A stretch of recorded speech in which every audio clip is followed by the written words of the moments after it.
បាទសួស្តីថ្ងៃនេះថ្ងៃទី9ខែ8 2016បាទនេះមកបង្ហាញអំពីក្របលម៉ើបាទក្របលម៉ើពូជលម៉ើស្ងួតបាទនេះពូជលម៉ើស្ងួតដែលយើងហូបសាច់វាហើយអញ្ចឹងយើងអាចទុកក្របបាទនេះគឺជាក្របស្ងួតបាទហើយវិធីបណ្ដុះរបស់វាគឺយើងយកក្របលម៉ើស្ងួតហ្នឹងមកត្រាំនឹងទឹកបាទត្រាំនឹងទឹកនៅយើងហ្នឹងចំនួន3ថ្ងៃបាទនេះគឺជាក្របបាទឃើញទេបាទហើយក្របលម៉ើស្ងួតបាទយើងដាក់វាត្រាំនៅក្នុងទឹកអញ្ចឹងចំនួន3ថ្ងៃបាទ3ថ្ងៃហ្នឹងក្នុងមួយថ្ងៃហ្នឹងយើងលាងទឹកវាម្ដងបាទហើយគ្រប់ពី3ថ្ងៃមកយើងអាចលាងវាមកយកមកដាក់នៅក្នុងប្រអប់ដែលអាចបិទចិត្តបានឬថង់ក៏បានដែរបាទគឺយើងដាក់กระดาษជូតមាត់យើងហ្នឹង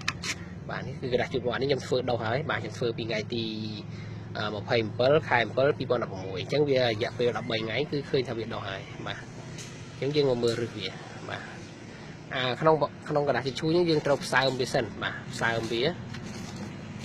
វារួចហើយចាំយើងត្រៀបគ្រាប់រួចយើងដាក់กระดาษជូតឈូសមួយជាន់ទៀតបិទពីលើបាទអញ្ចឹងឃើញថាវាដុសរឹសហើយបាទនេះឃើញទេបាទវានឹងចាក់ធ្លុះกระดาษជូតឈូសกระดาษជូតមាត់យើងមកតែម្ដងបាទអញ្ចឹងអាគ្រាប់ណាដែលវាអត់ដុសក៏វាខូចបាទអញ្ចឹងគ្រាប់ណាដែលដុសយើងយកវាមកផ្សាំបាទគឺវិធីបណ្ដុះគ្រាប់លម៉ើនឹងអត់ពិបាកទេទី1បងប្អូនត្រូវយកគ្រាប់លម៉ើត្រាំនឹងទឹកចំនួន3យប់ហើយលាងក្នុងមួយថ្ងៃម្ដងបាទរួចហើយយើងយកមកដាក់กระดาษជូតមាត់ឬកសែងពោះគោយើងក៏បានដែរកសែងស្ដើងបាទរួចហើយយើងផ្សាំទឹករួចយើងត្រៀបវា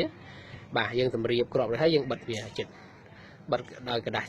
ជូតមាត់យើងហ្នឹងបាទបិទរួចហើយយើង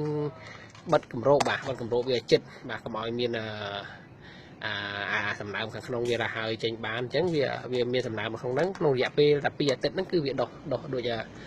នៅក្នុងរូបភាពដែលខ្ញុំបានបង្ហាញអញ្ចឹងបាទអានេះគឺវាដុសហើយបាទអានេះខ្ញុំដាក់ជាង10គ្រាប់អញ្ចឹងឃើញថាវាដុសបាទវាដុសចិត្តទាំងអស់បាទឃើញទេគឺវាដុសចិត្តទាំងអស់ហើយគឺជាគ្រាប់លម៉ើធម្មតាគឺពូជហូបជាដំណាប់បាទហើយពូជដែលហូបស្រស់នោះខ្ញុំផ្សាំហើយវាដុសនៅក្នុងខាងនោះបាទអានេះពូជហូបផ្លែស្រស់គឺវានៅខាងក្នុងខ្ញុំអត់បានយកវាចេញក្រៅទេចាំមកយកចេញក្រៅឲ្យមើលបាទ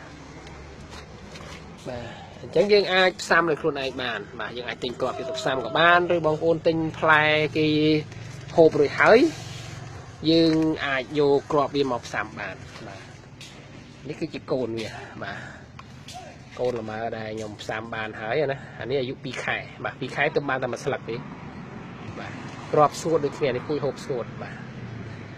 អញ្ចឹងការផ្សាំគ្រាប់លម៉ើនោះគឺអត់ប្រមាថទេបាទចំណាយពេលទាំងអស់ក៏20ថ្ងៃបាទទាំងយើងត្រាំគ្រាប់3ថ្ងៃហើយយើងយកមកផ្អាប់ពីហ្នឹងចំនួន14ថ្ងៃបាទ